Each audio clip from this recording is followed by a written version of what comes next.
حضرت بابا فریدالدین گنج شکر رحمت اللہ تعالی علیہ تشریف فرما تھے آستانہ عالیہ پاک پتن شریف پہ. اس وقت اس کو اجودن کہا جاتا تھا. پرانے زمانے میں ایک بندہ حاضر ہوا.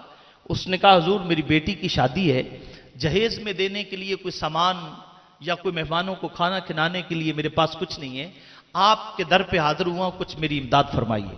آپ تشریف فرما تھے. قریب ہی مٹی کا ایک ڈھیلا پڑا ہوا تھا, آپ نے اٹھایا, آپ نے بسم اللہ الرحمن الرحیم پڑھ کر اس پہ پھونک ماری تو وہ مٹی کا ڈھیلا سونا بن گیا.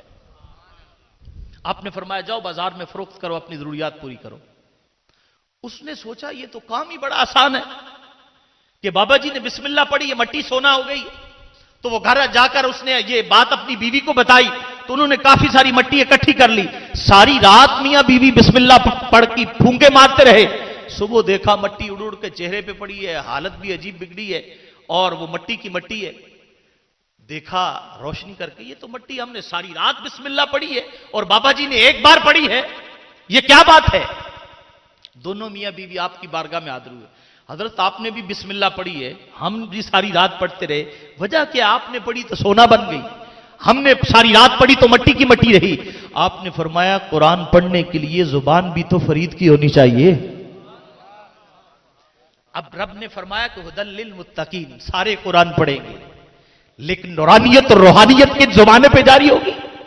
آپ نے دیکھا ہے, میڈیا پہ دیکھیے, آج ٹی وی پہ دیکھیے, ہر مبلغ بڑی قرآن مجید کی آیات پڑھ پڑھ کر وہ لوگوں کو عقائد کی اور معاملات کی اصلاح کرتا ہے, لیکن لوگوں پر اثر کیوں نہیں ہوتا؟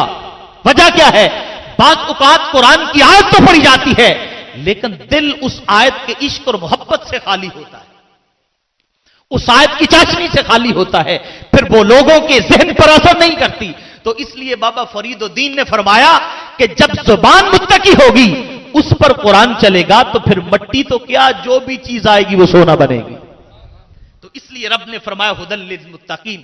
یہ قرآن ایسی ذیشان کتاب ہے خالق کائنات نے. اب میں یہاں آپ کو یہ بات بتانا چاہتا ہوں کہ آج کل توحید کے زور پر توحید کی بات کی جاتی ہے. سب سے پہلے نماز کی, عبادات کی جب ہم بات کرتے ہیں, ہر آدمی, ہر مبلغ, ہر مکتبہ فکر کا بندہ یہ بات کرتا ہے نماز پڑھو, قیامت کے دن سب سے پہلے نماز کا سوال ہوگا. اور توحید کی آڑ میں توحید کا نام لے کر اگر ہم رسالت کو سائیڈ پہ رکھیں گے تو یاد رکھیے گا وہ توحید پھر توحید نہیں رہے گی. توحید کے اندر سے وہ روح جو ہے اصل حقیقت وہ نکل جائے گی. اقبال نے لکھا ہے کہ یہ جو فاقہ کش موت سے ڈرتا نہیں ذرا, روح محمد اس کے بدن سے نکال دو.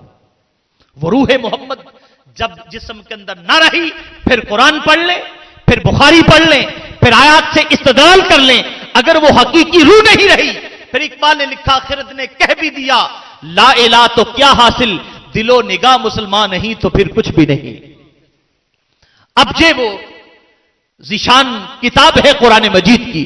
اب میں آپ کو یہ بتاؤں کہ سب سے پہلے اللہ رب العزت نے جب یہ کائنات بنائی ہے تو کائنات بنا کر رب العالمین نے پھر سیدنا آدم علیہ السلام کا پتلا اپنے جسم سے اپنے ہاتھ سے تیار کیا. یہ جسم اور جب تیار ہو گیا آدم کے جسم میں اللہ رب العزت نے پھونک ڈالی, روح ڈالی,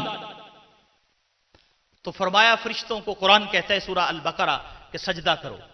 شیطان آیا جس نے چپے چپے پہ کروڑوں برس عبادت کی, زمین کا کوئی کونا نہ چھوڑا جہاں رب کی بارگاہ میں اس نے جبین نیاز اپنی جبین کو جھکا کر سجدہ نہ کیا. ہر جگہ اس نے عبادت کی, رکوع و سجود کیے, تسبیح و تحلیل کیے. لیکن اسی رب نے, اسی کا رب جس نے کائنات بنائی, جس نے شیطان کو بنایا, فرمایا آدم کو سجدہ کر. اس نے کہا میں تو نہیں کرتا, اکڑ گیا. فرمایا کیوں؟ اس نے کہا یہ مٹی سے بنا ہے, میں آگ سے بنا ہوں اور آگ مٹی سے اعلیٰ ہوتی ہے, اعلیٰ ادنا کے سامنے نہیں گر سکتا. فرمایا جبریل سجدہ کرو. جبریل فرشتوں سمیت جھک گیا, سجدہ کیا. جب سجدہ کر لیا تو اللہ نے فرمایا, ابلیس نے انکار کیا اور جبریل تو جھک گیا, بتا تو کیوں جھکا, اور پوچھا تو کیوں نہ جھکا. اس نے کہا کہ میں چونکہ اعلیٰ ہوں میں اس لیے نہیں جھکا. فرمایا جبریل تو کیوں جھکا, تو بتا مجھے, یہ آگ ہے, تو اس سے بھی اعلیٰ ہے, تو نور ہے, تجھ سے میں نے نور سے بنایا, اس کو مٹی سے بنایا. اس نے کہا پروردگار